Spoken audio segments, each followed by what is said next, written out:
বাজে 8টা। ব্রেকফাস্ট সেরে আমরা শ্রীনগরের দিকে রওনা দিলাম। সকালের দিকটা বেশ ঠান্ডা, গোপালকে তাই সোয়েটার পরে রেডি করে নিয়েছি। আর এই যে আমাদের গ্রুপ। 1-2 ঘন্টা পর আমাদের প্রথম স্টপ জামিনদার কেশর মহলে দাঁড়ালাম। এখানে নানা রকমের ড্রাই ফ্রুট আর নাটসের সাথে অথেন্টিক কেশর, বাদাম তেল ইত্যাদিও পাওয়া যায়। লোকেশন আর আমরা যেগুলো কিনলাম তার প্রাইস লিস্ট ডেসক্রিপশন বক্সে দিয়ে দিলাম। এখানে দাঁড়িয়ে একটু কাশ্মীর কাওয়া খেয়েছি, কিন্তু তারা থাকার জন্য তার ভিডিও তুলতে পারি। कश्मीर माना जाता है क्वालिटी के लिए। आप लोगों को पता होगा अगर आप बाहर आप এখানে কেশরটা দেখুন, দেখতে কি সুন্দর লাগছে। আপনারা কাশ্মীরে গেলে কি কেনাকাটি করবেন কি না করবেন, কেশরটা এখানকার অবশ্যই কিনবেন।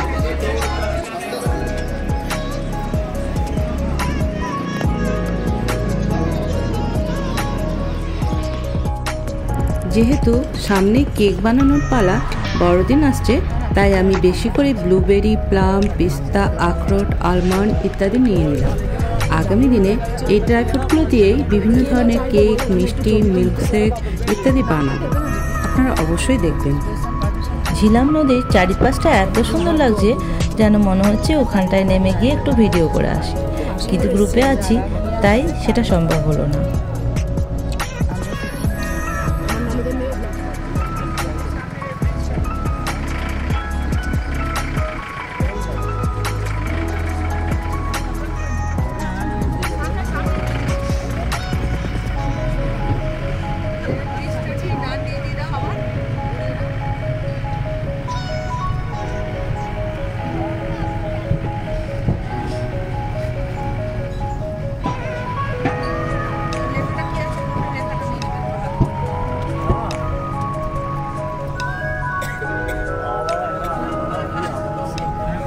চারিপাশের এত সুন্দর সিনারি দেখতে দেখতে বন্ধুদের সঙ্গে গল্প করতে করতে আমরা আপেল বাগানে এসে পৌঁছে গেলাম।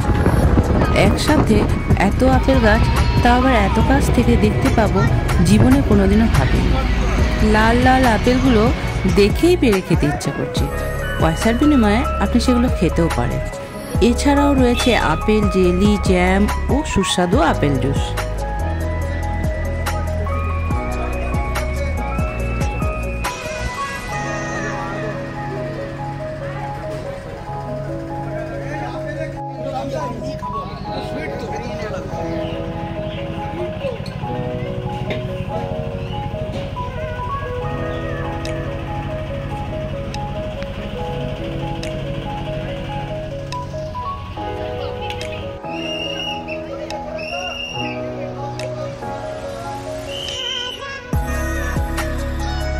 এখানে অনেকেই আপেল বিক্রি করছিল, তাও আবার কম দামে। এত মিষ্টি আপেল দেখে অনেকেই আবার বাড়ির জন্য পেটি পেটি করে নিয়েও যাচ্ছে।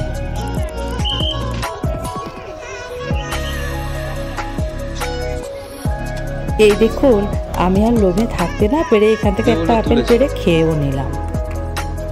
এইভাবে গাছে থেকে আপেল পেড়ে খাওয়া ব্যাপারটা আমার কাছে খুব মজারই লাগছিল।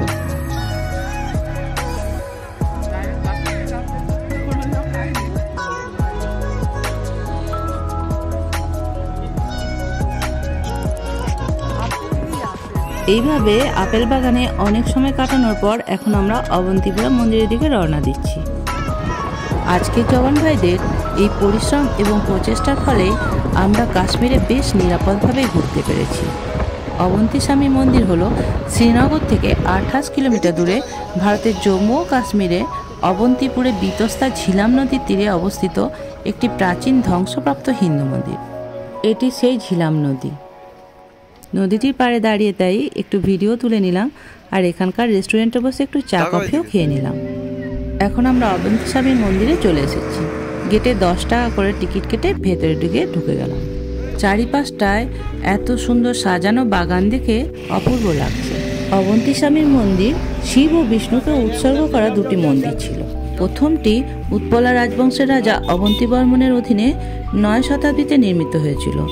এটি পুরাতত্ত্ব সর্বেক্ষণ দ্বারা রক্ষণাবেক্ষণ করা হয়। দ্বিতীয় ও তৃতীয় মন্দির দুটিকে স্থানীয়রা পাণ্ডবলড়ি বলে, যার অর্থ পাণ্ডবদের বাড়ি।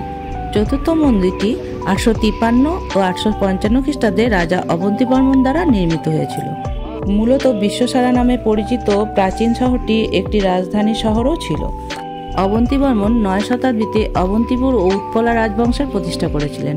তিনি তার শাসন আমলে কাশ্মীরে অনেক হিন্দু মন্দির নির্মাণ করেছিলেন, যেগুলো পরে অনেকটাই ধ্বংস হয়ে গেছিল।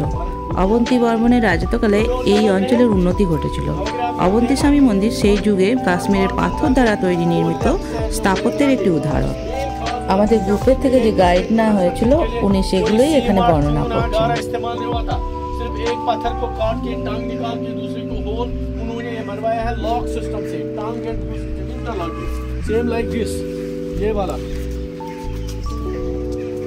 एक पत्थर को काट के ऐसे, सब लोग दिखते हैं ऐसे काट के और दूसरे को होल उन्होंने ये बनवाया है।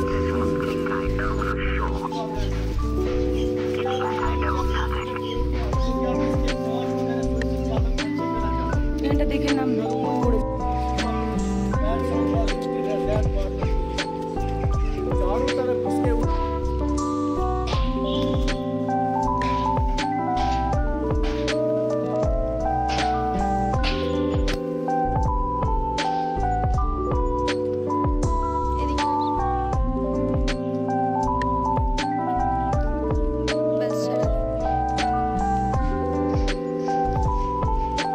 It's a very beautiful joke. দেখুন, আমি এখানটা উঠে একটু ভিডিও করার চেষ্টা করেছিলাম, কিন্তু শেষে আমি অসমর্থই হলাম।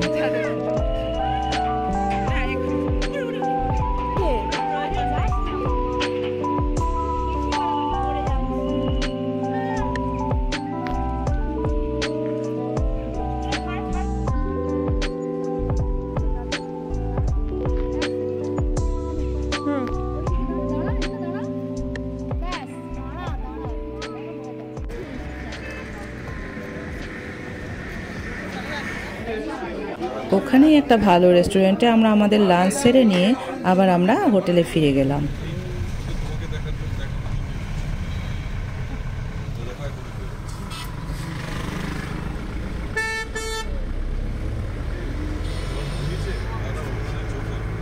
শ্রীনগর হোটেল ব্রুচে আবার ফিরে আসলাম। হোটেলটা খুবই সুন্দর ছিল। আমাদের কাশ্মীর ট্রিপের এই পার্টটা এখানেই শেষ করলাম।